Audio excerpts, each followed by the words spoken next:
50% did not find any effect at all. Dr. Gerd Oberfeld from Salzburg, a government scientist who's calling for Wi-Fi to be removed from schools in Austria. He too has found health effects at similar levels of radiation to Wi-Fi. If you go into the data, you can see a very, very clear picture. It's like a puzzle, and everything fits well together, from DNA breaks, DNA damage, up to animal studies and up to the epidemiological evidence that shows, for example, increased symptoms as well as increased cancer rates.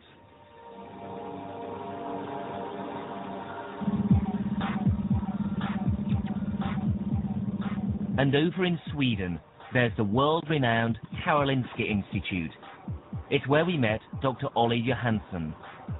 He conducted experiments at lower levels of radiation than Wi-Fi and found biological effects.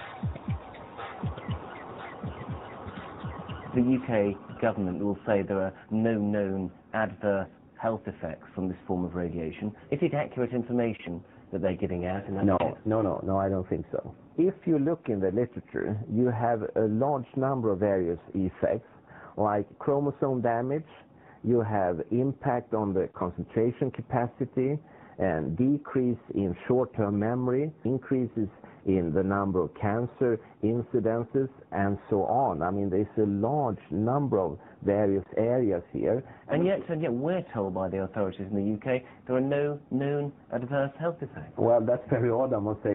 His pioneering research work has led him to a minority group who appear to become physically ill when exposed to this kind of electrosmog. They're called electrohypersensitives.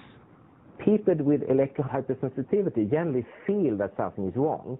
You and I, we don't. And the question then is, of course, 20, 30 years from now on, will we have some form of cancer, neurological disease, or something? We don't know. Just because we can't feel it? No, we don't feel it. We don't get a warning signal.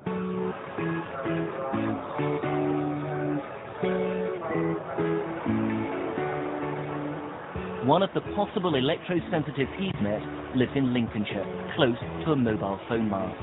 She's just participated in an important laboratory study. If she's genuinely affected, a kind of human antenna, then there's potentially generations of people behind her who could also be. Just try and describe it for us, the feeling. My head feels hot, burning. My face feels burning. I feel like I'm going to be sick. My stomach feels uncomfortable.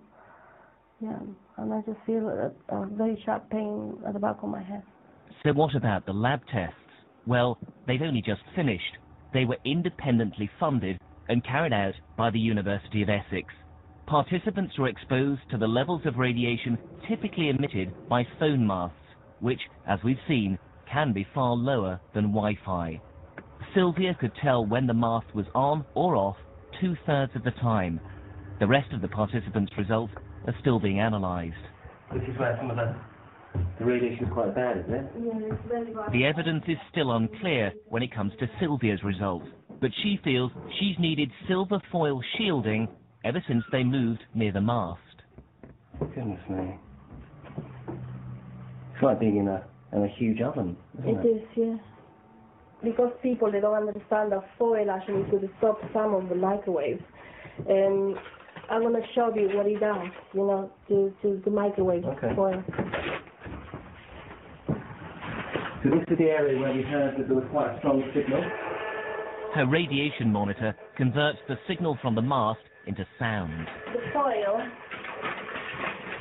will block some of the signal. Yeah. If Sylvia's symptoms are because of radiation, everything changes. It means there can be a biological effect at levels as low as that from Wi-Fi. It would throw our limits out of the window and put a question mark over the Wi-Fi revolution. I sympathise with Sylvia Wilson very much because I just suspect that there might be something in this. How significant would that be?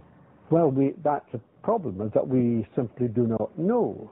I mean, it can, as I said, it need not necessarily mean disease, but it might. I mean, it might simply be that it's got no effect, that it's not worth worrying about at all, or it might be that these are the human canaries of the future. Entire cities in the UK are now Wi-Fi hotspots, 11 of them in all, and the number's growing. Liverpool, Manchester, Edinburgh, Brighton, the City of London.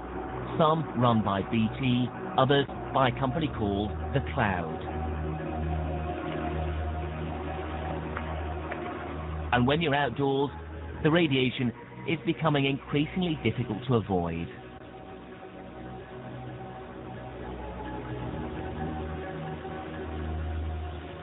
"5 miles outside Norwich, and not a sniff of a connection." In the suburbs, a flicker of a signal, probably from people's home Wi-Fi routers. And in the city centre? There you go. It looks like we've got completely cable-free connectivity. But others would say this makes Norwich a city of virtual smog. Norwich was the first UK city to pilot a government-funded wireless network. In other cities, it's BT and the Cloud charging users. But the government was so keen on Wi-Fi, it launched the Norwich service for free.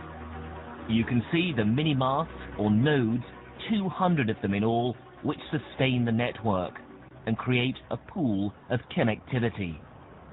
We went around the city centre with a radiation monitor.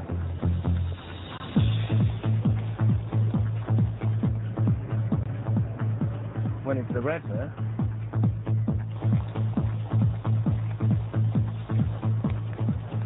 We're getting quite high readings here. So about 3 or 4 times higher than we got at the mobile phone mast in the main beam of it. And people are walking up and down here. They won't know it. And I mean, it could be because of that. There's a little node up there on the top of the lamppost. It's something that's made their MP worried. He was a biologist and cancer specialist for 40 years before entering politics, and feels his own party is now ignoring the advice they themselves commissioned. How seriously do you think the government's taking the precautionary approach right now with respect to Wi-Fi? Oh, I don't think there's any doubt about it. They're not at all. Wi-Fi is just being rolled out as the great big white heat of technology. Industry rules in this area, and the precautionary principle and the safety of people who might benefit to some extent from the technologies are completely dismissed. It's Wild West country for the companies. They just put them where they want and say there's no evidence. Now, 5, 10 years from now, as the evidence grows, there's enough now to be worried about, but as the evidence grows, who knows what it might show. It might show that it's completely unsafe for certain groups of people. But whilst the government races ahead, apparently unrestrained by its own chief advisor, others are more cautious. Switzerland, Italy, Russia, China, all had exposure limits thousands of times below ours. In Salzburg, the government advises against Wi-Fi in schools altogether. And there's something special happening in Sweden. We've flown in with our electrosensitive, Sylvia. Our government doesn't acknowledge her condition, but here it's different. Deep in the Swedish woods, the hideaway of another woman called Sylvia. Hello? Hello. Welcome. It's me. Welcome. Right, can we come in and have a look around? Yes. She's an electrosensitive too, and so are several of her friends. Can you feel anything here? I don't feel anything here. All what I feel is just me. Here, actually, I could just think about other things. It's just nice. It's just, I feel free. So when did the authorities here start acknowledging the existence of this? They did so in 2003. Then they said this is an official disability. A disability? Yes. The Swedish government estimates that 3% of the population suffer this disability. Translate that to the UK, and it's about 2 million people. Yet as far as our government's concerned, there are none. We set off for Stockholm and Swedish Sylvia's city centre flat. She's plotted a route to avoid all the masts. She wants to show us just how seriously her government takes her condition. like the